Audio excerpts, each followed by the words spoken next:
Hello everyone, I am doctor Govind car, consultant gynaecologist and laparoscopic surgeon. आज हम बात करेंगे balanced diet in pregnancy. Balanced diet का एक और इम्पॉर्टेंट पार्ट होता है फैट।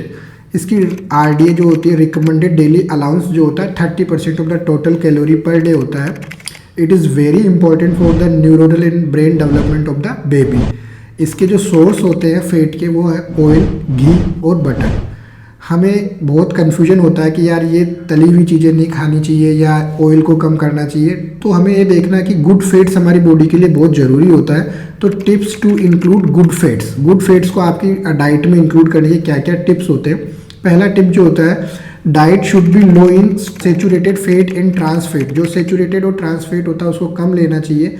जैसे बेकरी प्रोडक्ट्स होते हैं, चिप्स होते हैं, कुकीज़ होती है, इनको आपको अवॉइड करना है। Adequate intake of EPA, eicosapentaenoic acid होता है, या डीएचए, डोकोसा हेक्सेनोइक एसिड होता है, 300 मिलीग्राम पर डे लेना इंपॉर्टेंट है। क्योंकि ये जो सेंट्रल नर्वस सिस्टम का डेवलपमेंट होता है बेबी का, उसको ये बहुत हेल्प करता है।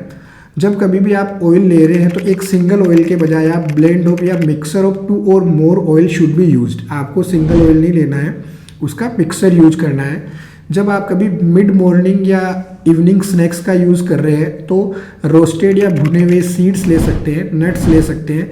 ये रोस्टेड और भुना हुआ इसलिए लेना है आपको क्योंकि ये फाइटिक एसिड जो होता है इनके सरफेस पे वो आयरन और जिंक के एब्जॉर्प्शन को कम करता है। इस वजह से हमें रोस्टेड या भुने हुए लेना चाहिए, कच्चे नहीं खाने चाहिए। आपके जो सलाद और करी जो होती है उसको गार्निश करना चाहिए रोस्टेड सीड्स और नट्स से।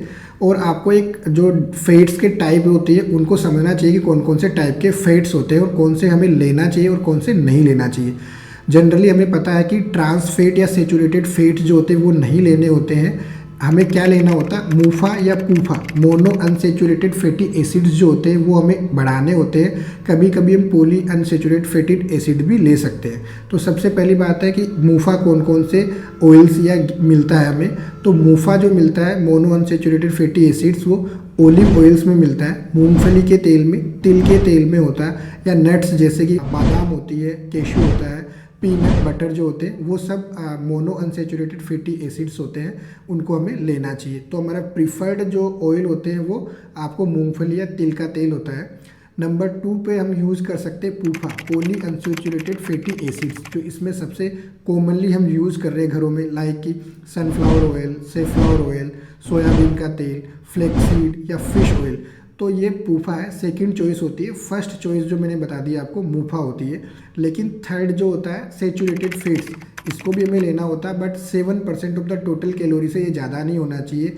इसमें क्या क्या चीज़ें आती है, होल फैट डेयरी प्रोडक्ट्स जो होते हैं, पूरा का पूरा, जैसे टोल्ड दूध आता है वो अच्छा होता है बजाय कि होल मिल्क के।